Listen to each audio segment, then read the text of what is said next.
नमस्कार, गुलिस्तान न्यूज देख रहे हैं आप। मैं हूं आपके साथ हर्ष भारद्वाज और मेरे साथ है Asif Rashid. Good morning India. सुबह की शुरुआत हो चुकी है, सलाम जी के प्रोग्राम देख रहे हैं आप और आज एक बार फिर बहुत कुछ खास और बहुत कुछ नया लेकर मैं और आसिफ आपके सामने हाजिर हैं।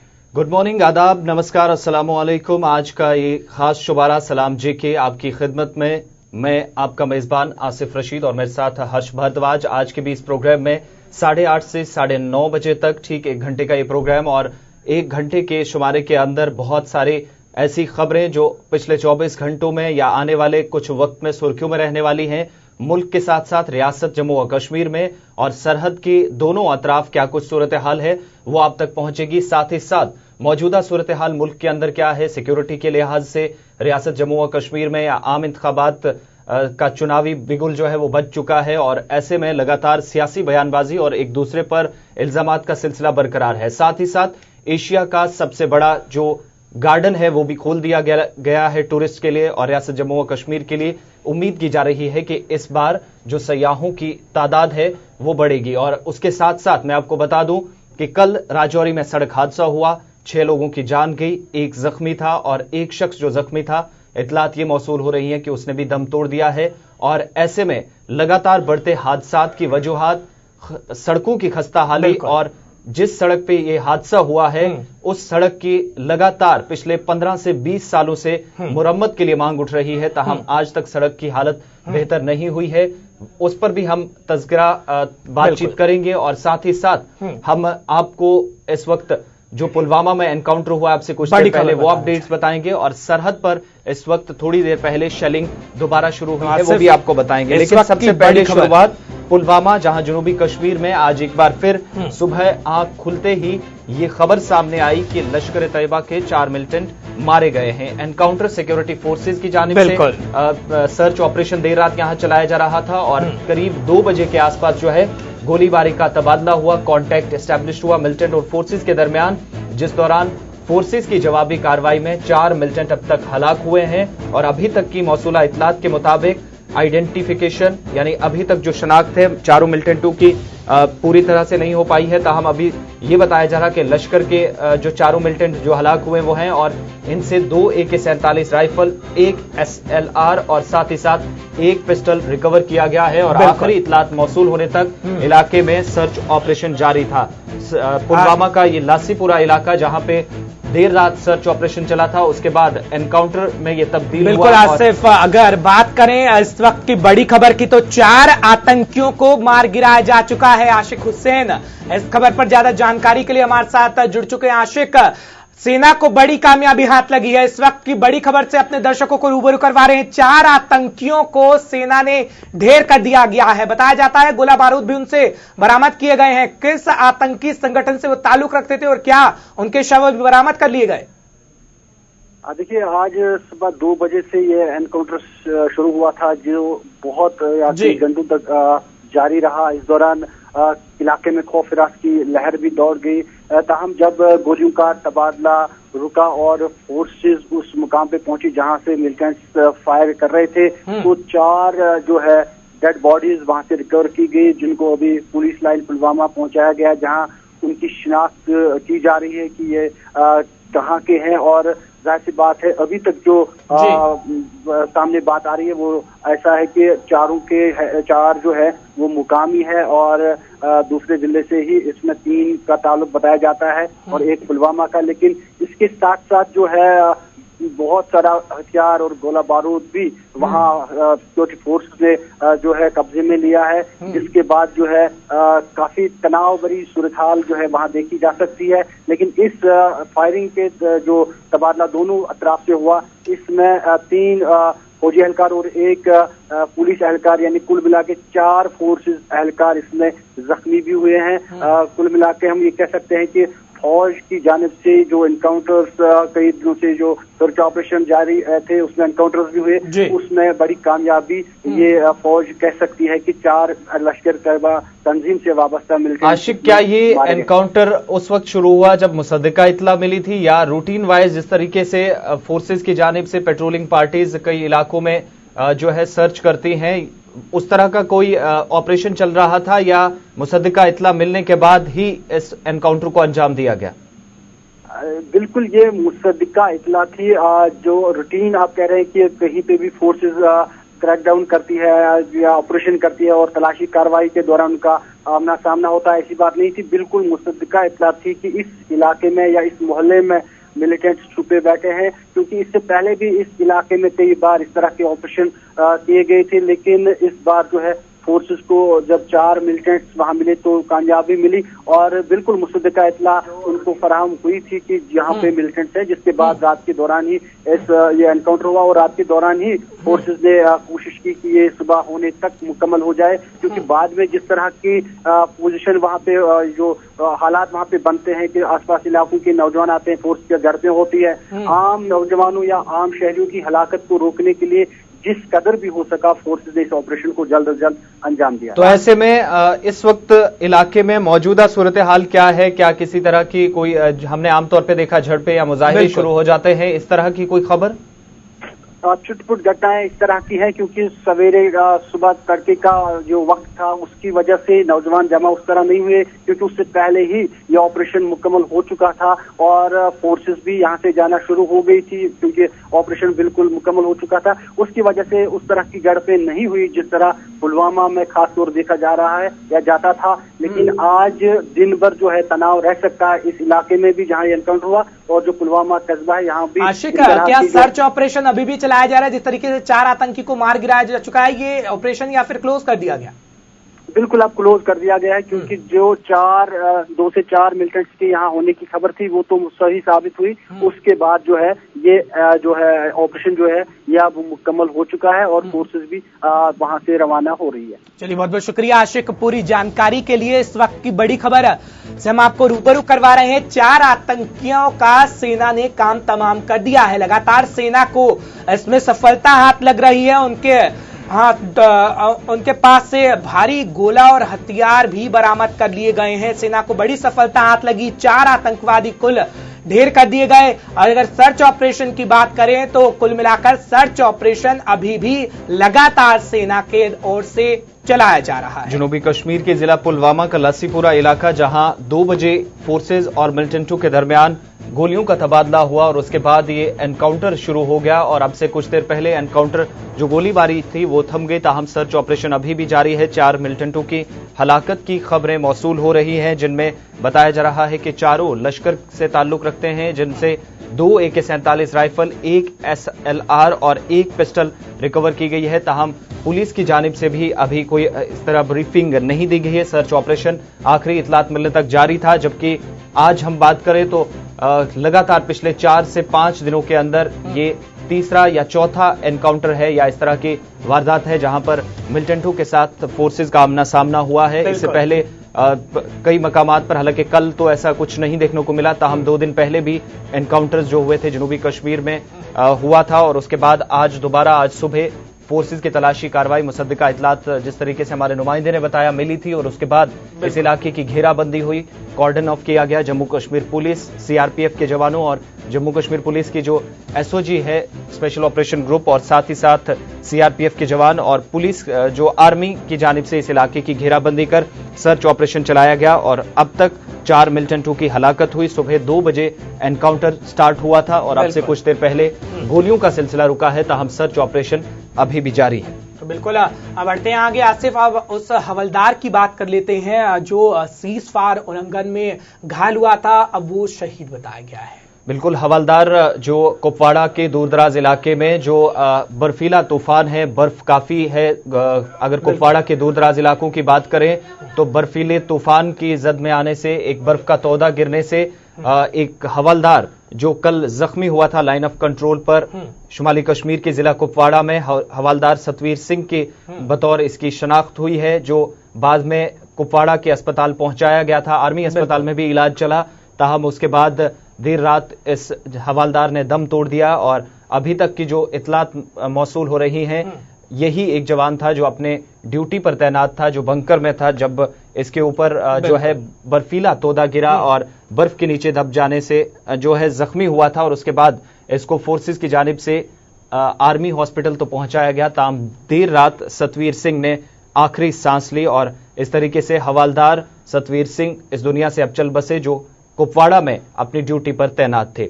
और ये थी बात कश्मीर की। अब रुख करते हैं जम्मू खित्ते का, जहां सरहद पर भारत और पाकिस्तान के माबेन कशीदगी मुसलसल बरकरार है और अब से कुछ देर पहले पाकिस्तान और भारत की अफवाज के दरमियान गोलीबारी का तबादला हुआ है और शाहपुर सेक्टर में भारत और पाकिस्तान के बीच जबरदस्त शेलिंग। शाहपुर के साथ साथ किरनी सेक्टर और दीगर जो इसके आसपास के इलाके हैं, वहां पर दोनों अतराफ से जो गोलीबारी का सिलसिला मुसलसल जारी है। हालांकि कुछ दिनों की खामोशी थी सरहद पर, खासतौर से अगर शाहपुर सेक्टर की बात करें, कुछ दिन की खामोशी के बाद 7 से 8 दिन पहले जब यहां गोलीबारी हुई थी तो ऐसे में आम लोग जो है उनके घरों को नुकसान पहुंचा था। ताहम साथ ही साथ यहां पर कुछ गाड़ियों का भी नुकसान हुआ था, दुकानों का नुकसान हुआ था, जो मकामी लोग हैं उनका नुकसान हुआ था। ताहम आज एक हफ्ते के बाद दोबारा यहां पर शेलिंग का सिलसिला से कुछ देर पहले शुरू हुआ है और हमारे नुमाइंदे जमशीद भी हमारे साथ जुड़ेंगे जो मजीद तफसीलात हमें बताएंगे। जमशीद, क्या तफसीलात हैं इस वक्त? कौन कौन से इलाके हैं जहां गोलीबारी अब से कुछ देर पहले शुरू हुई है? जी असद जी, अब से कुछ देर पहले शाहपुर, केरनी और गुलदार में गोलाबारी का सिलसिला शुरू हुआ है, जिसमें काफी शिद्दत आई है इस वक्त और शिद्दत की गोलाबारी हो रही है, जिसकी आवाजें पुंछ कस्बा तक सुनाई दे रही हैं। आज जो गोलाबारी हो रही है, क्योंकि पिछले कुछ दिनों से लगातार ही लाइन ऑफ कंट्रोल पर हालात कशीदा बने हुए थे, मगर शाहपुर सेक्टर में पिछले एक हफ्ते से तकरीबन खामोशी थी, मगर एक बार फिर आज शाहपुर सेक्टर ही इस गोलाबारी की जद में आया और जहां लगातार गोलाबारी इस वक्त भी जारी है। जी तो जमशीद, किसी के घायल होने की खबर का सामने आई है? क्योंकि पाकिस्तान की तरफ से कल जहां पर सुंदरबनी को भी निशाना बनाया गया, रिहायशी इलाकों को भी निशाना बनाया गया, वहीं अभी भी रुक रुक कर गोलाबारी जारी है। क्या कितनी दहशत में लोग हैं और क्या किसी के घायल होने की खबर? ये हर चीज किसी के जख्मी होने की खबर तो अभी सामने नहीं आई है, क्योंकि शिद्दत की गोलाबारी है इस इलाके में। पिछले कई दिनों से लगातार ही पाकिस्तान में गोलाबारी कर रहा है और किसी जानी और माली नुकसान की खबर सामने नहीं आई है। मगर इससे पहले जब यहाँ इस इलाके में गोलाबारी हुई थी तो इसमें एक SPO जरूर जख्मी हुआ था, मगर इस वक्त किसी के जख्मी या नुकसान की कोई खबर अभी तक सामने नहीं आई, क्योंकि बहुत ज्यादा शिद्दत की गोलाबारी का सिलसिला जो इस वक्त जारी है, जिससे पूरे इलाके में डर व खौफ जरूर देखने को मिल रहा है और इस गोलाबारी की आवाजें जो पुंछ कस्बा तक सुनाई दे रही हैं। जी चलिए, बहुत बहुत शुक्रिया जमशीद पूरी जानकारी के लिए। सीज फायर उल्लंघन लगातार पाकिस्तान की तरफ से जारी है। पुंछ और शाहपुर में एक बार फिर सीज फायर उल्लंघन किया गया है। कल की अगर बात करें तो कल में अभी पुंछ और सुंदरबनी सेक्टर को पाकिस्तान की ओर से निशाना बनाया गया और एक बार फिर पुंछ में लगातार गोलीबारी का सिलसिला जारी है। आसिफ, तो एक हफ्ते के बाद शाहपुर सेक्टर में दोबारा गोलीबारी का सिलसिला और दोनों अफवाज के माबेन गोलीबारी का तबादला हुआ। एक हफ्ते पहले फौज का एक जवान जख्मी भी हुआ था, जिसने बाद में अस्पताल में इलाज के दौरान दम तोड़ दिया था।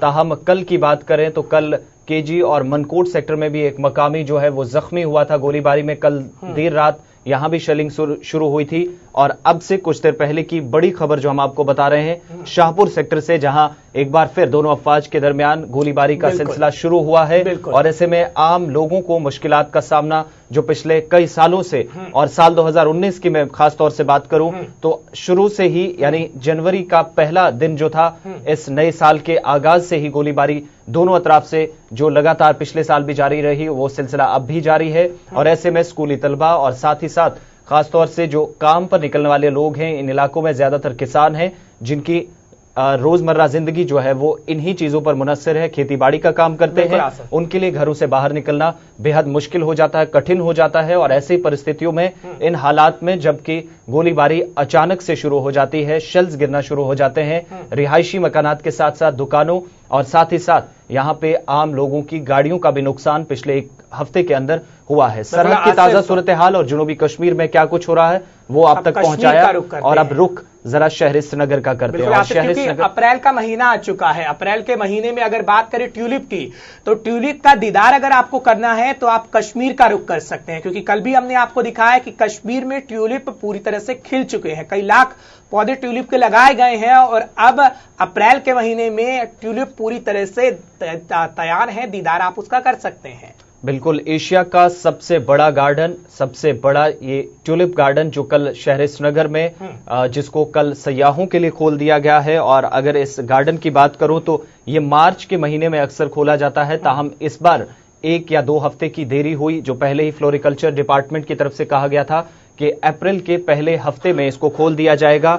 और मैं आपको बताऊं कि शहर श्रीनगर में सयाहों की तफरीह के मरकज यानी शहर आफाक डल झील के किनारों और दिलकश जबरून पहाड़ी सिलसिले के दामन में वाक़ा एशिया के सबसे बड़े बागे गुलेलाला ट्यूलिप गार्डन को कल सयाहों के लिए और खासतौर से आम लोगों के लिए भी खोल दिया गया है। बागे गुलेलाला करार दिए जाने वाला ट्यूलिप गार्डन 2014 साल में दुनिया का खूबसूरत तरीन बाग जो है उनमें उस फहरिस्त में आया था, करार दिया गया था ये ट्यूलिप गार्डन। और मौसमी हालात हो या फिर नामसाइद हालात, इसके बायस अगरचे इस बार अप्रैल के आगाज में गार्डन को सयाहों के लिए खोला गया, ताहम महकमा फूलबानी के डायरेक्टर के मुताबिक इस बार भी सयाहों की तादाद बढ़ने की उम्मीद है, जिससे यहां पर सीधे तौर पर कारोबार पर भी असर पड़ेगा। हमारे साथ हमारे सीनियर साथी हैं हिलाल हंजूरी जुड़े हैं, जिनसे हम मजीद गुफ्तगू करेंगे। हिलाल, गुड मॉर्निंग, बहुत शुक्रिया। सबसे पहले ही जानना चाहूंगा, कल एशिया का सबसे बड़ा गार्डन खुला है और बागे गुलेलाला के खुलने से क्या असरात मुरतब होंगे, कितना पॉजिटिव इंपैक्ट है? क्योंकि सयाहत के अगर नजर से देखें तो श्रीनगर बहुत इंपॉर्टेंट शहर है वादी कश्मीर के अंदर। हिलाल, क्या आप अब हमारी आवाज सुन पा रहे हैं? तो हिलाल से शायद हमारा संपर्क कुछ तकनीकी दिक्कत के कारण नहीं हो पाया, हम दोबारा जुड़ने की कोशिश करेंगे। खबर हम ये बता रहे हैं, तो कल पहला दिन था और कल जब ये गार्डन खुला उसके बाद यहां पहले ही दिन करीब 3000 लोगों ने ट्यूलिप गार्डन का दीदार किया। और कल पहले लोगों का क्या कुछ कहना था, टूरिस्ट क्या कुछ कह रहे थे और साथ ही साथ महकमा फ्लोरिकल्चर की जानिब से क्या कुछ कहा गया। 3000 से जायद सयाह यहां पहुंचे, पहले वो आपको दिखाते हैं। गार्डन देखने ही आया हूँ और मैं भी कल परसों भी आके 1-2 चक्कर लगा के जाऊंगा क्योंकि मुझे बहुत पसंद आया। ठीक है, इससे पहले आपने कश्मीर विजिट किया है आज पर? इसके पहले एक लास्ट ईयर भी आया था, वो अमरनाथ जाते वक्त 1 दिन रुका था और आज आया हूँ स्पेशली, इस बार तो आया हूँ ट्यूलिप गार्डन के लिए। तो अभी क्या सिचुएशन है कश्मीर की जैसे दिखाया जाए? मुझे तो कुछ नहीं लगा, मुझे तो एज इट इज नॉर्मल जैसा रहता है वैसे ही लगा। तो सर अभी मुझे दिल्ली और इसमें कोई फर्क नहीं लगा। नहीं, ऐसा कोई भी नहीं है, ये अफवाह है। जो भी है पॉलिटिकल मोटिवेटेड हो, मीडिया मोटिवेटेड हो, इससे अफवाह। बिल्कुल शांत है, बिल्कुल अच्छा है। तो सर क्या मैसेज कन्वे करें? बिल्कुल आइए ट्यूलिप गार्डन एंजॉय कीजिए यहाँ आके, मैं सबको यही मैसेज देना चाहूंगा। कश्मीर के बारे में जो बोला जाता है कि धरती का स्वर्ग है, ये सही मायने में धरती का स्वर्ग है। तो मैम अगर हम सिचुएशन की बात करेंगे बाहर जो सिचुएशन, हमें तो कोई फीलिंग नहीं हुई, दिल्ली और यहाँ में हमें कोई फर्क नहीं लगा, कुछ भी नहीं। जैसे दिल्ली है वैसे श्रीनगर और सारे कश्मीर है। आज आपने ट्यूलिप गार्डन विजिट किया है पहली बार, तो पहली बार हो रहा है बहुत ही ट्यूलिप गार्डन बहुत ही सुंदर है, सभी को एक बार जरूर ट्यूलिप गार्डन देखने आना चाहिए। आज की तारीख में ट्यूलिप गार्डन जो है वो अवानास के लिए खोल दिया गया है। 51 वैरायटीज हैं ट्यूलिप्स की, कुल मिला के हाइसिंथ की 12 वैरायटीज देखने को मिलेंगी और इसके साथ साथ मस्करी जो है वो भी अच्छी खासी तादाद में है। और बाग को मजीद खूबसूरत और दिलकश बनाने के लिए इस दफा स्ट्रीट लाइट्स, बॉलर लाइट्स और फोकल लाइट्स का भी एहतमाम किया गया है। आने वाले लोग शाम देर तक बाग का नज़ारा कर सकते हैं और शाम के वक्त बागी गुलेलाला का मंजर जो है वो और भी ज्यादा हसीन होगा। और बाग के अंदर का मंजर भी हसीन है और बाहर का मंजर भी हसीन है। कुल मिला के एक बहुत ही खूबसूरत और दिलचस्प मंजर है। ज्यादा से ज्यादा तादाद में लोग अपनी फैमिलीज और अपने फ्रेंड्स और रिलेटिव्स के साथ आएं। तो एशिया का सबसे बड़ा गार्डन बागे गुलेलाला कल खोल दिया गया है सयाहों के लिए और 3000 से ज्यादा लोगों ने कल यहां पर इस खूबसूरती के लुत्फ उठाए। और हिलाल हंजूरी हमारे साथ मजीद बातचीत के लिए। हिलाल, सबसे पहले ये जानना चाहूंगा कि कश्मीर, खासतौर से इस वक्त श्रीनगर के अंदर एशिया का सबसे बड़ा गार्डन खुलना, मौजूदा सूरत हाल में आप किस तरीके से इसको देखते हैं? अगर सयाहत की नजर से देखें, क्या पॉजिटिव इंपैक्ट रहेगा इस गार्डन का? आने वाले 1 महीने तक इसको खोला जाएगा टूरिस्ट के लिए। और इस सुहाने मौसम की शुरुआत में ही जो ट्यूलिप गार्डन का खुलना और बहार का मौसम, और इस बहार के मौसम में जो शुरुआत हुई है 3000 सयाहों से, तो इससे जम्मू कश्मीर के सयाहत के लिए एक अच्छा कदम और अच्छा इनिशिएटिव कहा जा सकता है। और ये जो ट्यूलिप गार्डन है, जैसा कि आपने खुद भी फरमाया कि यहाँ 51 अकसाम के जो ट्यूलिप्स है वो लगाए गए हैं और तकरीबन जो इनकी तादाद है वो 12 लाख तक है। और इसके अलावा ट्यूलिप के अलावा भी मुतअद्दिद अकसाम के फूल यहाँ पर लगा गए हैं। और जब जो इस बाग के अंदर ही जब जाते हैं तो यहाँ से नजारा होता जा रहा है। और सबसे बड़ी बात जो है आसिफ, वो ये है कि जिस एरिया में ये है, यानी जबरवन पहाड़ियों के दामन में और जो मशहूर झील डल है उसके सीध में ये वाक़ा है। और सबसे बड़ी बात जो है वो ये है कि एक पैकेज ऑफ टूरिस्ट डेस्टिनेशंस जो है वो इसके आसपास है। चाहे हम मुगल गार्डन्स की बात करेंगे, चाहे डल लेक की बात करेंगे या शंकराचार्य मंदिर की बात करेंगे, तो इस तरह से बहुत सारे जो डेस्टिनेशंस है वो यहाँ इसके आसपास है और यहाँ आकर जो सयाह लुत्फानंदोज होकर चले जाते हैं, मुझे पूरा यकीन है कि वो बार बार यहाँ आने की ख्वाहिश रखेंगे। हिलाल, साल 2014 की बात करूं तो वर्ल्ड ट्यूलिप समिट सोसाइटी की जानिब से सबसे खूबसूरत और बड़े ट्यूलिप गार्डन में से एक इसका नाम भी था। कितनी बड़ी ये खुशाइन बात है और कल भी हमने जिस तरीके से खुशी देखी लोगों के चेहरों पर और बिना किसी डर के, तो ऐसे में क्या ये माना जाए कि मीडिया का भी एक, चाहे वो इलेक्ट्रॉनिक मीडिया हो, प्रिंट मीडिया हो, उसका भी रोल इंपॉर्टेंट रहेगा टूरिज्म को फरोग देने में? तो हिलाल से शायद हमारा संपर्क टूट गया है। हिलाल लगातार हमें जानकारी दे रहे हैं, ट्यूलिप गार्डन खुल चुका है, लोगों के चेहरे पे खुशी साफ देखी जा सकती है। लोगों को हमने सुना, लोगों का यही कहना है कि कोई डर और खौफ का माहौल नहीं है। ट्यूलिप को देखने लोग देश दुनिया से आ रहे हैं। लगातार लोगों का आना जारी है। अप्रैल का महीना है और अप्रैल के महीने में ट्यूलिप गार्डन को खोल दिया गया है और ट्यूलिप का दीदार करने पर्यटक पहुंच रहे हैं। जैसा उम्मीद जताई जा रही थी कि पर्यटक काफी तादाद में पहुंचेंगे। पहले दिन ही 3000 पर्यटक वहां पर पहुंचे हैं और उम्मीद ये जताई जा रही है कि पर्यटन क्षेत्र को इस ट्यूलिप गार्डन से काफी बढ़ावा मिलेगा। काफी उम्मीदें हैं कि कश्मीर में इससे पर्यटन को बढ़ावा मिलेगा, क्योंकि ट्यूलिप की काफी किस्म में इस बार लगाई गई है जिसका दीदार करने लोग पहुंच रहे हैं। 51 वैरायटीज, 51 अकसाम के जो यहाँ पर ट्यूलिप्स लगाए गए हैं और 12 लाख से जायद फूल इस बार शहर को महकाने के लिए तैयार हैं। एशिया का सबसे बड़ा गार्डन जो मार्च के महीने में आमतौर पर खोला जाता है, मौसम बहार के आगाज से ही इसको खोल दिया जाता है। ताहम इस बार इसमें कुछ नई वैरायटीज लगाई जा रही थी महकमा फ्लोरिकल्चर के मुताबिक, जिससे 2 हफ्ते का टाइम ज्यादा लिया गया। ताहम कल ही पहले दिन लोगों में जबरदस्त जोश और जज्बा, और मैं उन लोगों की बात करूं जो बैरून रियासत यहां सयाह पहुंचे थे, उन्होंने एक बड़ा पैगाम लोगों को दिया कि वो यहां पहुंचकर इस तरह की कोई ऐसी सिचुएशन, उन्हें इस तरह के कोई हालात महसूस ही नहीं हुए जो आमतौर पर रेडियो, टेलीविजन या प्रिंट मीडिया के जरिए आवाम तक पहुंचाए जाते हैं। तो एशिया का एक सबसे बड़ा गार्डन खोले जाने से उम्मीद यही की जाएगी कि यहां के कारोबार में भी बढ़ोतरी हो, आम लोगों को भी यहां पर उनकी तिजारत उसको भी बेहतर करने का मौका मिले, और साथ ही साथ महकमा जो फ्लोरिकल्चर है उसकी कोशिशें, जो मेहनतें हैं वो जाया ना जाएं। आम लोगों के साथ साथ बैरून रियासत यहां पर सयाह बिना किसी खौफ और डर के पहुंचे, और रियासत के अंदर सयाहत जो इकोनॉमी का एक मईशत का, रियासत की मईशत का सबसे बड़ा और अहम हिस्सा माना जाता है, मईशत में अहम रोल अदा किया है टूरिज्म ने, उसको बढ़ावा मिले, उसमें कोई कमी ना मिले। और उसका एक इंपॉर्टेंट हिस्सा, एक बड़ा नमूना जो कल आप सब ने देखा और इस खूबसूरती को दुनिया के सामने पेश कर दिया गया, और लोगों की एक बड़ी तादाद अब यहां पहुंच रही है। आज भी उम्मीद की जा रही है क्योंकि अगले 1 महीने तक इसको खोला जाना है, और अलग अलग तरह जो रंग बिरंगे फूल हैं यहां पर, वो अलग अलग अकसाम के, यानी 51 वैरायटीज हैं, वो आपको देखने को मिलेंगी। और डल लेक के किनारों पर इस खूबसूरती का लुत्फ उठाने के लिए आप जरूर जाइएगा ताकि आप भी इस खूबसूरती से लुत्फ अंदोज हो सकें। तो बिल्कुल, अगर आप दीदार करना चाहते हैं तो जरूर कश्मीर का रुख करें। अब रियासत की सियासत की बात करेंगे आसिफ, क्योंकि लोकसभा चुनाव नजदीक है, बिगुल फूका जा चुका है, तारीखों का ऐलान किया जा चुका है। जिस तरीके से लगातार पीडीपी नेशनल कॉन्फ्रेंस के बयानात सामने आ रहे हैं, उसमें राजनीतिक प्रक्रिया भी सामने आ रही है। नेशनल कॉन्फ्रेंस की बात करें तो एक बार फिर नेशनल कॉन्फ्रेंस की तरफ से पूरी तरह से एक बैठक का आयोजन किया गया, तकरीरें की गई, चुनावी जनसभा को संबोधित किया गया, जिसमें निशाना साधा गया, केंद्र को निशाने पर लिया गया, पीडीपी को निशाने पर लिया गया। हालांकि इस बार गठबंधन में कांग्रेस और नेशनल कॉन्फ्रेंस साथ हैं, तो गठबंधन जो सरकार अभी बनेगी ये देखने वाली बात होगी लोकसभा चुनाव में, क्योंकि 6 सीटें लोकसभा की कौन ले जाएगा, कौन बाजी मारेगा, ये तो देखने वाली बात होगी। लेकिन नेशनल कॉन्फ्रेंस लगातार केंद्र पर हमलावर है। बिल्कुल, नेशनल कॉन्फ्रेंस सदर डॉक्टर फारूक अब्दुल्ला ने कल भारतीय जनता पार्टी पर और साथ ही साथ वजीर आजम नरेंद्र मोदी पर इल्जाम आयद किया कि नरेंद्र मोदी ने हर महाज पर, यानी हुकूमत जो है वो तमाम जो दावे कर रही थी उसमें नाकाम हुई है, वायदे पूरे करने में नाकाम।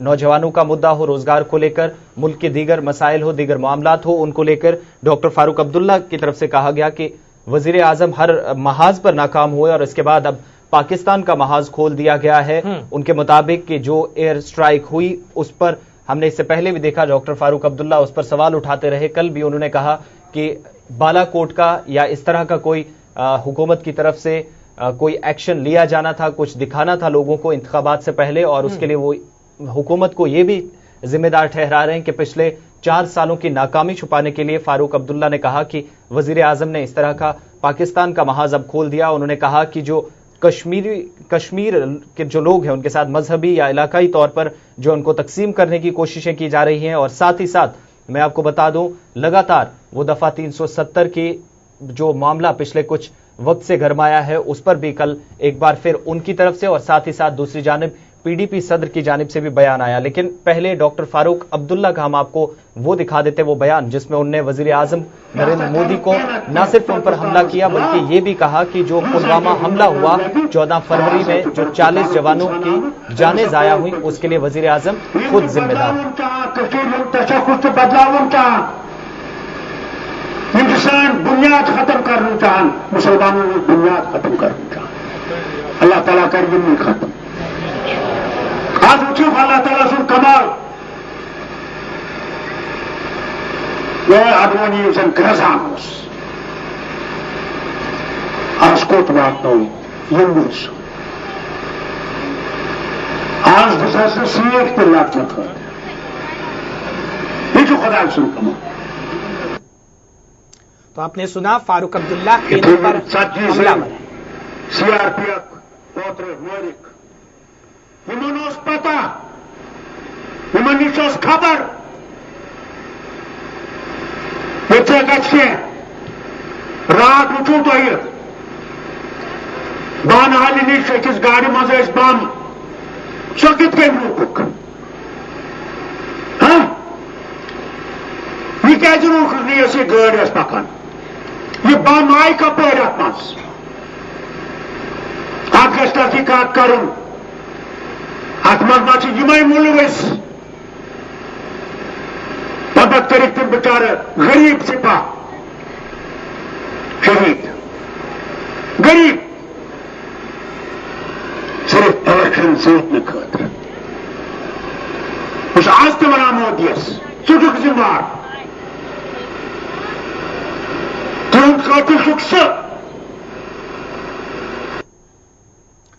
फारूक अब्दुल्ला केंद्र पर लगातार हमला कर रहे हैं, कह रहे हैं कि राजनीति पूरी तरह से केंद्र कर रहा है। पुलवामा हमले में शहीद हुए जवानों पर केंद्र सरकार राजनीति कर रही है। साथ ही साथ उन्होंने पीडीपी को भी निशाने पर लिया है। पीडीपी को लेकर लगातार कह रहे हैं नेशनल कॉन्फ्रेंस अध्यक्ष फारूक अब्दुल्ला की लगातार पीडीपी घड़ियाली आंसू राजनीति के वक्त अपना रही है, यानी चुनावों के वक्त अपना रही है। लोकसभा चुनाव नजदीक हैं, इसलिए ऐसा किया जा रहा है। राजनीति है पूरी केंद्र सरकार को और पीडीपी को आड़े हाथों नेशनल कॉन्फ्रेंस के फारूक अब्दुल्ला ले रहे हैं। डॉक्टर फारूक अब्दुल्ला ने इन बातों का इजहार कल लावेपुरा बटमालो में एक इंतखाबी रैली के दौरान किया और इस दौरान वजीर आजम को पुलवामा हमले के लिए जिम्मेदार ठहराया गया। 40 जवानों की शहादत के लिए उन्होंने कहा कि खुद वजीर आजम जिम्मेदार हैं और उन्होंने इस पर सवाल भी उठाए कि जब इस तरह के पहले धमकियां मिल चुकी थी, इस तरह के जो वाक़ात पेश आने थे उनके बारे में पहले से इनको मालूम था या एजेंसीज को मालूम था, ताहम इसके बावजूद ऐसा हुआ। और साथ ही साथ उनने यहां बनिहाल में जो परसों धमाका हुआ था, पुरस्कार धमाका, उस पर भी उसको लेकर भी उनने वजीर आजम पर निशाना साधा। ताहम ये जो परसों का धमाका है इसे लेकर ऑफिशियल तौर पर ज्यादा डिटेल्स अभी कुछ मिली नहीं है। जबकि कल एनआईए की टीम की तरफ से भी यहां दौरा किया गया और साथ ही साथ अगर मैं रियासती गवर्नर की बात करूं तो उनके मुशीर के विजय कुमार भी यहां पहुंचे, हालात का जायजा लिया, मुआयना किया और मजीद तहकीकात इसमें जारी हैं। और फारूक अब्दुल्ला ने इससे पहले ही उस पर एक और सियासी जंग छेड़ दी है। जबकि साथ ही साथ मैं आपको बता दूं कल सुंबल बांडीपुरा में भी पीडीपी यानी पीपल्स डेमोक्रेटिक पार्टी की तरफ से भी एक रैली का इनेकाद किया गया और इसमें पार्टी सदर महबूबा मुफ्ती, रियासत के साबिक वजीर आला, वो भी यहां मौजूद रही। दीगर कारकुनान व लीडरान भी मौजूद रहे। लोगों की एक बड़ी तादाद थी और महबूबा मुफ्ती ने यहां पर दफा 370 को लेकर एक बार फिर बयान दिया और महबूबा मुफ्ती के मुताबिक कल जो बांडीपुरा सुंबल में उनका बयान सामने आया उसके मुताबिक कि दौरे इक्तदार में जो हमने काम किए वो सबसे बेहतर थे। अपनी कामयाबियां गिनने में तमाम लोग, तमाम सियासी जमातें वो लगी हुई हैं और एक दूसरे पर सबकत हासिल करने की कोशिश। लेकिन साथ ही साथ जहां उन्होंने एक तरफ अपने पार्टी लीडर को कामयाब बनाने की बात कही, वहीं दूसरी जानिब उन्होंने कहा कि रियासत की खुसूसी दर्जे को जब बचाने की बात आएगी तब नेशनल कॉन्फ्रेंस को भी सोचना पड़ेगा, तब पीपल्स डेमोक्रेटिक पार्टी को भी सोचना पड़ेगा, यानी दोनों को एक साथ आना पड़ेगा। अगर इस तरह कोई छेड़छाड़ होती है, बीजेपी पर हमलावर हुई और उनका कहना साफ तौर पर कि भारतीय जनता पार्टी अगर इस तरह का कोई काम करती है या मरकजी हुकूमत इस खुसूसी दर्जे यानी 370 दफा या 35A के साथ कोई छेड़छाड़ करती है तो रियासत की दो बड़ी जमातें एक ही प्लेटफॉर्म रहेंगी। महबूबा मुफ्ती का पहले हम आपको वो बयान सुना देते हैं। नेशनल कॉन्फ्रेंस ऐसी जमातों जो सोचें अगर बीजेपी की तरफ से 370 के साथ कोई छेड़छाड़ हुई तो फारूक साहब को भी सोचना पड़ेगा, उमर अब्दुल्ला साहब को भी सोचना पड़ेगा, पीडीपी को भी सोचना पड़ेगा कि हमारा रिश्ता इस मुल्क के साथ क्या है भी या नहीं है। हिंदुस्तानी आईना अगर ये हिंदुस्तान के आईना तहस नहस जैसा करो तेल क्या होगा ये बुशस तुलन हालत बुशस तुलन जम्मू कश्मीर के आईनों और हिंदुस्तान के आईनों ये साथ म्योन आईन कुर्बान करें मैं क्या होता आईन से। तो डॉक्टर ताहिर चौधरी हमारे साथ इस पर पूरी बातचीत के लिए जुड़ चुके हैं। बहुत बहुत शुक्रिया ताहिर साहब हमारे साथ जुड़ने के लिए। हमने महबूबा मुफ्ती को सुना। महबूबा मुफ्ती कह रही हैं कि किसी भी तरह से अगर 35 से और 370 से छेड़छाड़ की जाती है तो नेशनल कॉन्फ्रेंस पीडीपी के साथ आए। उन्होंने रीजनल पार्टियों को कहा है कि अगर 35 से 370 से छेड़छाड़ हुई तो साथ आए। बीजेपी पर वो हमलावर हुई तो 35 से और 370 को लेकर साथ आने की ये बात कह रही है। साथ ही आपने पिछले दिनों भी सुना कि कहा कि 35 और 370 से अगर छेड़छाड़ की गई तो भारत से रिश्ता कश्मीर का खत्म होगा। तो ये किस तरीके की बयानबाजी कर रही हैं पीडीपी अध्यक्ष महबूबा मुफ्ती? देखिए, महबूबा मुफ्ती हो चाहे नेशनल कॉन्फ्रेंस हो, जो रीजनल पार्टी हैं ये एक हो चुकी है इस टाइम पे और इनका एक ही होने का मतलब है कि मोदी साहब से टक्कर लेनी। और मोदी साहब की इस टाइम पे ताकत देखते हुए प्राइम मिनिस्टर की, इनको पता है कि आने वाले टाइम पे क्या हालात होंगे। दोबारा सरकार हम लोग बनाएंगे, सेंटर में भी बनाएंगे और इंशाल्लाह जम्मू कश्मीर में भी बनाएंगे। इसलिए जम्मू कश्मीर के सीधे सारे अवाम को जो पिछले 70 साल से ये लोग गुमराह करते रहे हैं और दोबारा उन लोगों को गुमराह करने की कोशिश की जा रही है। लेकिन अब अवाम बहुत समझदार है, इनकी बातों में नहीं आने वाला है। जमीनी सतह पे ये पार्टियां अपना वजूद खो चुकी हुई हैं और अपना वजूद दोबारा बनाने के लिए 35 से और 370 का सहारा लिया जा रहा है। जबकि ये दोनों मुद्दे सुप्रीम कोर्ट में हैं कि इनकी सुनवाई चल रही है। जब तक चीज कोई सुप्रीम कोर्ट में चल रही होती है, किसी भी ऑनरेबल कोर्ट में हो, तो उसके ऊपर बहस करना, बोलने का कोई मतलब ही नहीं बनता। जी डॉक्टर साहब, महबूबा मुफ्ती कहती हैं कि मैं जब भी हुकूमत बनती है या कोई हल्फ उठाता है तो पहले रियासत के आइन के तहत हम हल्फ उठाते हैं। तो ऐसे में किस तरीके से इस बयान को, क्योंकि ये बहुत बड़ी चीज महबूबा मुफ्ती की तरफ से कही जाती है और ठीक इंतखाबात से पहले इस तरह की बयानबाजी कहीं ना कहीं वोटर्स को लुभाने का भी एक, आपको लगता है कि ये बातें तमाम चीजें सामने आई हैं अब जिस तरीके से महबूबा मुफ्ती पिछले 1-2 महीनों से खुलकर सामने आई है और इस तरह की तमाम बयानबाजी उनकी तरफ से जारी है? देखिए, आपको याद होगा कुछ टाइम पहले महबूबा मुफ्ती चीफ मिनिस्टर थी जम्मू कश्मीर की और उस टाइम पे इनके बयान, इनकी बातें सब कुछ हटके थी। वो आवाम को सब कुछ मालूम है। उस टाइम पे इनका सीधा राब्ता गवर्नमेंट ऑफ इंडिया से रहता था, प्राइम मिनिस्टर के साथ रहता था, होम मिनिस्टर के साथ रहता था और उनकी तारीफें कर करके, कसीदे पढ़ के ये थकती नहीं थी। और आज वो दिन आ गया है कि जब ये इस टाइम पे पावर में नहीं है। आज इनको भारतीय जनता पार्टी की हर की हुई चीज इनको गलत लग रही है, सब कुछ इनको उल्टा लग रहा है और सीधी सी बात है, पावर के भूखे हैं ये लोग। पावर में आने के लिए किसी तरह भी ट्विस्ट ले सकते हैं, किसी ढंग से भी आवाम को गुमराह करने के लिए कोई भी मुद्दे के ऊपर ये बोल सकते हैं। और वही ताहिर, यानी आप ये कहना चाह रहे हैं कि सामने स्क्रीन पर कुछ और है लेकिन पीछे से कुछ और चल रहा है, लोगों को गुमराह करने की कोशिश की जा रही है। महबूबा मुफ्ती ने जिस तरीके से कहा कि नेशनल कॉन्फ्रेंस साथ आए, तो एक तरफ पीडीपी नेशनल कॉन्फ्रेंस अलग है लेकिन पीछे से कुछ और ही कहानी चल रही है, आप कहना चाह रहे हैं? बिल्कुल बिल्कुल, ये सभी लोग इस टाइम पे एक हैं, चाहे उसमें इंटरनेशनल ऑर्गेनाइजेशंस की टीम्स हों, चाहे नेशनल पार्टीज हों, चाहे ये रीजनल पार्टीज हों, एनसी हो, पीडीपी हो और बाकी जो जमातें हैं कश्मीर की, ये सभी इस टाइम पे एक हो चुके हैं और इनका एक ही एजेंडा है, किसी तरह से मोदी सरकार को पीछे रखना, हटाना, पावर में ना आए। और इनकी ये मंसूबे, ये प्लानिंग इनकी कामयाब नहीं होंगी। भारत की जो 130 करोड़ की जनता है वो इसका फैसला देगी, जम्मू कश्मीर का आवाम इसका फैसला देगा। लेकिन ताहिर, फारूक साहब को हम सुन रहे थे, फारूक साहब पीडी पर लगातार हमलावर हैं, कह रहे हैं कि ये जो महबूबा मुफ्ती आंसू बहा रही हैं घड़ियाली हैं, अब उन्हें 35 और 370 का मुद्दा क्यों याद आ रहा है? फारूक अब्दुल्ला पीडीपी पर हमलावर हैं, लेकिन पीडीपी फारूक अब्दुल्ला को साथ आने की बात कह रही है। देखिए यही फरूक साहब का एक अपना अंदाज है। फरूक साहब बहुत मजे हुए खिलाड़ी हैं, सियासतदान हैं। वो इस तरह का बयान देंगे कि आम आवाम को कुछ और लगे, लेकिन अंदर से ये लोग एक हैं। ये बात मेरी मानिए, जो मैं कंफर्म बात आपको बता रहा हूँ, ये लोग एक हो चुके हुए हैं इस टाइम पे। और पावर में आने के लिए ये दोनों जमातें कुछ भी कर सकती हैं, किसी हद तक जा सकती हैं।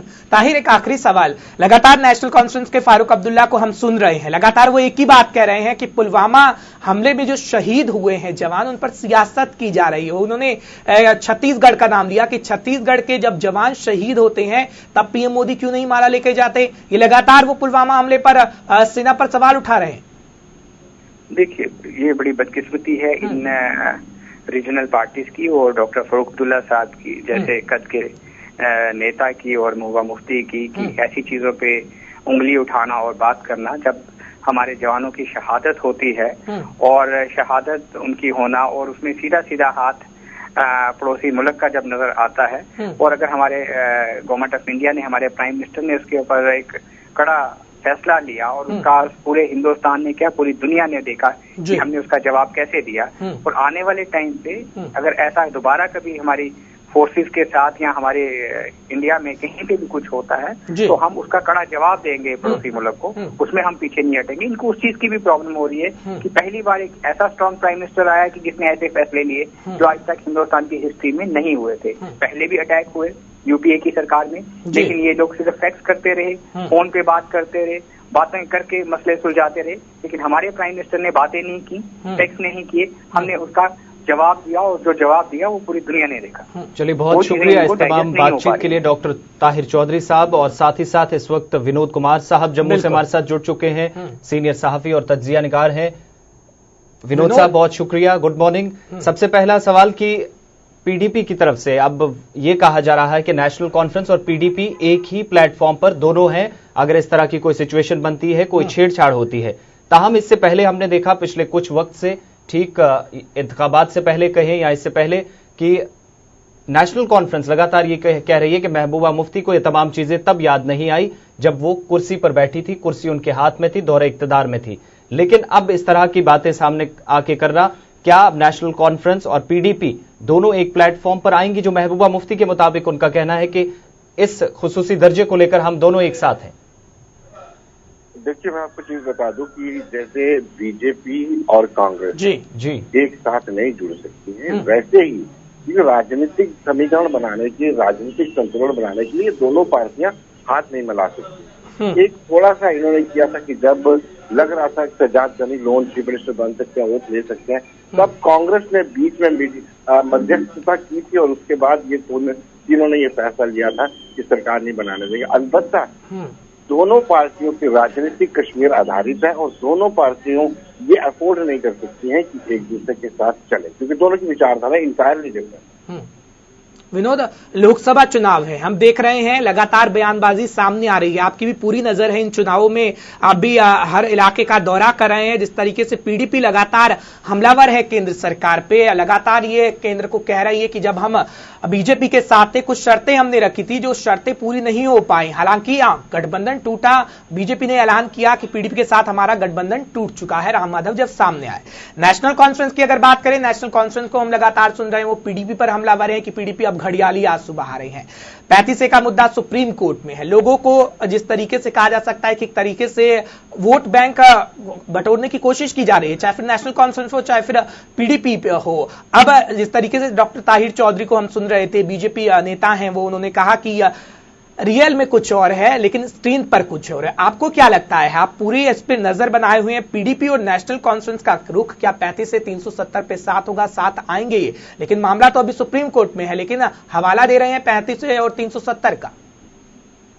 हाँ बिल्कुल, ये जब चुनाव आते हैं तब आप भारत को गाली निकाल सकते हैं, हिंदुओं को गाली निकाल सकते हैं, आप बीजेपी को गाली निकाल सकते हैं अगर आपने अच्छे वोट बटोरने हो कश्मीर में। और कश्मीर के जो इमोशनल इश्यूज, सेंटिमेंटल इश्यूज है, उसको आप जितना एलेबोरेट करेंगे उतना ही दोनों पार्टियों को फायदा पहुंचता है। और वही जो पिछले कई सालों से ये प्रथा इनकी चलती आ रही है, उसी प्रथा को ये दोहरा रहे हैं। पहले नेशनल कॉन्फ्रेंस कहती है कि 35 और 370 के साथ किसी तरह का खिलवाड़ किया गया तो उसके नतीजे अच्छे नहीं होंगे। तुरंत बाद महबूबा मुफ्ती को याद आता है, अनंतनाग में जनसभा में कहती है कि तिरंगा उठाने वाला कोई नहीं रहेगा। तो ये जो स्लोगन है ये इनको सूट करते हैं और उन स्लोगन के आधार पर ही ये लोग इलेक्शन लड़ रहे हैं। ये एकजुट हो जाए, ये सवाल ही पैदा नहीं होता है। 35 हो 370 का मामला हो, इन्होंने अपनी पार्टी को चलाना है तो ये एकजुट नहीं है। विनोद, लेकिन वो मुद्दे कहाँ गए? वो मुद्दे जो आपने पहले भी सुने कि पीडीपी कहती थी हमें युवाओं के लिए बहुत कुछ करना है, नेशनल कॉन्फ्रेंस कहती थी हमें युवाओं का भविष्य सुधारना है। आज युवाओं के लिए तो कुछ इनके मुंह से निकल नहीं रहा। अगर बात करें बीजेपी की तरफ से तो कहा गया युवाओं का भविष्य सुधारेंगे, हालांकि वो पीडीपी के साथ ज्यादा दिन सरकार में नहीं रही, कुछ योजनाएं बनाई गई, लेकिन युवाओं के लिए क्या कुछ किया जाना है किसी भी पार्टी की जुबान से अभी नहीं निकल रहा, जबकि युवा अपना बेहतर भविष्य बनाना चाहते हैं। ये हम लगातार दिखा रहे हैं। देखिए हर्ष, मैं एक चीज बता दूं कि जो मैनिफेस्टोज होते हैं, घोषणा पत्र जो होते हैं, उनमें सब कुछ लिखा होता है, लेकिन इन घोषणा पत्रों में जो डेवलपमेंट के इश्यूज होते हैं, जो सुधार के इश्यूज जो हैं, जिसको रिफॉर्म्स हम कहते हैं, वो धरे के धरे रह जाते हैं। और ये पूरे देश में होता है। कुछ चुनिंदा इश्यूज आ जाते हैं जिनको लेकर के चुनाव लड़े जाते हैं। ऐसा ही कश्मीर में भी हो रहा है। पहले नेशनल कॉन्फ्रेंस ने कहा था कि ऑटोनॉमी इज अल्टीमेट सोल्यूशन। आज वो ऑटोनॉमी कट शॉर्ट हो गई है, उसमें कुछ अच्छा नहीं की जा रही। पीपल्स डेमोक्रेटिक पार्टी सेल्फ रूल की राह का लाभते थे, लेकिन आज सेल्फ रूल नहीं, उनको लग रहा है 35 और 370 ही ऐसा ब्रह्मास्त्र है जिसको फेंकेंगे तो वोट मिलेंगे। तो कहीं ना कहीं जो मेन इश्यूज, कोर इश्यूज होते हैं, उनको भूल करके ये जो सेंटिमेंटल इश्यूज होते हैं उनको एलेबोरेट करते हैं, उनसे वोट हासिल करने की बात करते हैं। चलिए, बहुत बहुत शुक्रिया विनोद कुमार जी हमारे साथ जुड़ने के लिए, पूरी बातचीत के लिए। तो नेशनल कॉन्फ्रेंस और पीडीपी के अभी बयानबाजी हो रही है। महबूबा मुफ्ती ये कह रही हैं अगर 35 और 370 के साथ किसी भी तरह से छेड़छाड़ होती है तो नेशनल कॉन्फ्रेंस को और पीडीपी को एक प्लेटफॉर्म पर आना होगा। अगर किसी भी तरह से 35 और 370 से छेड़छाड़ होती है, हालांकि नेशनल कॉन्फ्रेंस लगातार पीडीपी के लिए कह रही है कि पीडीपी अब जो 35 और 370 के लिए रो रही है, जो बातें कही जा रही हैं वो बीजेपी के साथ जब गठबंधन में सरकार थी तो महबूबा मुफ्ती आखिर ऐसा क्यों नहीं कह रही थी। तो महबूबा मुफ्ती का यही कहना है कि 35 से 370 को लेकर रीजनल पार्टी को एक प्लेटफॉर्म पर आना होगा। तो ये रियासत के अंदर सियासी सूरत हाल एक दूसरे की तरफ जानिब से बयानबाजी लगातार जारी। सुंबल बांडीपुरा में महबूबा मुफ्ती का बयान और लावेपुरा बटमालू में कल डॉक्टर फारूक अब्दुल्ला का भी वजीर आजम और मरकजी हुकूमत पर या हिज़्ब इख्तिलाफ पर यूं कहें कि वार एक के बाद एक लगातार ताबड़तोड़ हमले फारूक अब्दुल्ला की तरफ से किए गए। और रुख अब जरा आम इंतखाबात की बात हो रही है, तो आम इंतखाबात के लिए जहां सियासी सरगर्मियां तेज हैं तो दूसरी जानिब इंतजामिया भी लगातार कोशिशें कर रही हैं कि इंतजामात जो है मुकम्मल किए जाएं, अहसन तरीके से इंतखाबात करवाए जाएं और इसके लिए लगातार कोशिशें जारी हैं। और अभी जिस तरीके से कोशिशें जो इंतजामिया की तरफ से की गई हैं उसमें एक पूरा जो है मल्टी लेयर सिक्योरिटी प्लान तैयार किया गया है ताकि आम इंतखाबात को अहसन और मुनज़्ज़म तरीके से कराया जा सके, किसी किस्म की कोई धांधली ना हो, किसी किस्म की कोई परेशानी ना हो, सिक्योरिटी के हवाले से कोई नुकसान ना हो और आने वाले आम इंतखाबात एकदम सटीक और सही ढंग से हो सके, इसके लिए तमाम सिक्योरिटी प्लान जो है वो तैयार कर लिए गए। और पहला प्लान जो है उसमें पोलिंग स्टेशन जो जिन पर जो हाइपर सेंसिटिव इलाके हैं यानी जो हसास इलाके हैं वहां पर 3 लेयर जो सिक्योरिटी की बनाई गई है। एक लेयर वहां पे काम करेगी जो कानून की सूरत हाल जो है उसको बरकरार रखने के लिए लॉ एंड ऑर्डर से मुतल्लिक जो भी चैलेंजेस हैं सिक्योरिटी फोर्सेस को उनको देखेगी, जबकि दूसरी लेयर जो है वो थ्रेट्स को, उन तमाम थ्रेट्स को देखेगी जो पहले ही इंतखाबात से पहले इंतजामिया को मिले हैं कि आम इंतखाबात जो हैं वो सही या अहसन तरीके से नहीं करवाने दिए जाएंगे। उन थ्रेट्स को देखेंगे और साथ ही साथ मिलिटेंट्स की क्या हरकतें हैं, क्या एक्टिविटीज हैं, उस पर नजर रखेगी। इस तरह के मिलिटेंट अटैक से, हमलों से बचने के लिए दूसरी लेयर इसमें काम करेगी, जबकि तीसरी लेयर जो है वो उन पोलिंग स्टेशंस को देखेगी जो हसास इलाकों में हैं, हसास मकामात पर बने हैं या शिफ्ट किए गए हैं एक जगह से दूसरी जगह, जहां सिक्योरिटी के काफी ज्यादा इश्यूज रहते हैं। 3 लेयर्स अलग अलग सिक्योरिटी की, ये जो प्लान बनाया गया है, पहला जो कानून को बरकरार रखने में और अमन और शांति से जो है ये इंतखाबात हो सके, उस पर नजर रखेगा। दूसरी लेयर जो काम करेगी थ्रेट्स पर और साथ ही साथ मिलिटेंट अटैक्स को, उनकी एक्टिविटीज को, उन पर नजर बनाए रखेगी। दूसरी लेयर जो इस प्लान के तहत, और इसी प्लान में जो तीसरी लेयर सिक्योरिटी फोर्सेस की है वो नजर रखेगी उन इलाकों पर जहां पर ज्यादा खतरनाक इलाके या हसास इलाके माने जाते हैं। सिक्योरिटी सूरत हाल के हिसाब से लोकेशन इस तरह की है जहां पर खतरात ज्यादा लाहक हैं, पोलिंग स्टेशन के पर किसी तरह की दिक्कत ना आए, उन पर तीसरी लेयर जो है नजर रखेगी। और पोलिंग बूथ जो शहर श्रीनगर में हो, बडगाम में हो, अनंतनाग या पुलवामा लोकसभा सीट्स जो हैं, इनमें कुछ ऐसे इलाके हैं हाइपर सेंसिटिव हैं, जो हसास मकामात हैं, हसास इलाके हैं जहां पर पोलिंग बूथ्स हैं। ये तीसरी लेयर जो है इन पर नजर रखेगी और इनमें जो ये पोलिंग बूथ श्रीनगर, बडगाम, अनंतनाग और पुलवामा लोकसभा के लिए हैं, और इस पर 10% ऐसे जो इस प्लान के तहत बताया गया है, इस रिपोर्ट के तहत, कि 10% ऐसे इलाके हैं जो सेंसिटिव हैं जहां पर ज्यादा नजर रहेगी। और साथ ही साथ मैं आपको बता दूं कि जब आम इंतखाबात की बात हो रही है तो उससे पहले एक ये डाटा भी मैं आपको बता दूं कि इस बार जो आम इंतखाबात में नौजवानों की तादाद है वो काफी ज्यादा बढ़ने वाली है। 1,82,000 नए वोटर्स जो हैं 18 से 19 साल की उम्र के बीच इस बार वोट डालने के लिए जो हैं वो आगे आ रहे हैं, यानी जो वोट डालने के लिए इस बार एलिजिबल हैं। और 11 अप्रैल को आम इंतखाबात का पहला मरहला होना, और उससे पहले जो ऑफिशियल डाटा है उसके मुताबिक 1,82,182 लोग जो 18 से 19 साल की उम्र के बीच में फॉल करते हैं, जो इसमें आते हैं, वो आने वाले इंतखाबात में पहली बार अपने वोट का इस्तेमाल करने जा रहे हैं। और 2019 मुताबिक इलेक्शन कमीशन ऑफ इंडिया की रिपोर्ट के मुताबिक टोटल वोटर्स जो जम्मू कश्मीर के अंदर हैं, रियासत के अंदर, वो 78 लाख 50,671, जिनमें 40,37,000 के आसपास जो हैं वो मर्द हजरात हैं, और साथ ही साथ खवातीन की तादाद जो है 37,39,951 है। और इनमें 1,82,000 वो नए वोटर्स जो 18 से 19 साल की उम्र है और पहली बार अपने वोट का इस्तेमाल करेंगे। और सिक्योरिटी की सूरत हाल से जो पहले प्लान आपको बताया, उसी प्लान के तहत अब जो नया जो एक आंकड़ा सामने आया उसके मुताबिक जो काफिले जम्मू से श्रीनगर कौमी शाहरा पर जिस तरीके से पुलवामा हमले के दौरान हुआ, एक काफिला था, 78 गाड़ियां इस काफिले में थी, लेकिन अब उस प्लान के तहत उस प्लान को बदला गया है। पूरी जो एक प्लान बनाया गया है, सीआरपीएफ कॉन्वॉय जो है उसको एसपी रैंक का ऑफिसर लीड करेगा। उस काफिले को पहले ऑफिसर्स जो हैं वो अलग गाड़ियों में जाते थे, काफिले को अलग भेजा जाता था, ताहम अब जो है एसपी रैंक ऑफिसर्स इन्हीं जवानों के साथ जाएंगे और मैक्सिमम 40 गाड़ियां, ज्यादा से ज्यादा जो हैं 40 गाड़ियां एक बार जो एक काफिले में शामिल होंगी। इससे पहले जो हमने देखा कि 78 इससे पहले हमने पुलवामा हमले में देखा, उसमें 78 गाड़ियों में से एक को सुसाइड बॉम्बर की तरफ से निशाना बनाया गया। और ऐसे दोबारा कोई सिचुएशन क्रिएट ना हो, उससे इंतखाबात से ठीक पहले 40 गाड़ियों को ही एक काफिले में जाने की इजाजत होगी, नया प्लान सिक्योरिटी के हिसाब से। बिल्कुल आसिफ, और आज का प्रोग्राम जो है इसका शुमारा यही खत्म हुआ चाहता है, लेकिन इस प्रोग्राम के हवाले से आपके फीडबैक्स आना बहुत ही जरूरी है ताकि इस प्रोग्राम में जो कमियां हैं उसको हम दूर कर सकें। और कल एक नए शुमारे के साथ आपकी खिदमत में दोबारा हाजिर होंगे और उम्मीद रहेगी कि तमाम तर जो खबरें हैं उनकी तह तक पहुंचकर आप तक पहुंचाई जाए। आज के शुमारे में बस इतना ही, कल फिर होंगे हाजिर, तब तक अपना रखिए बहुत सारा ख्याल, हमें दीजिए इजाजत, अल्लाह हाफिज, नमस्कार।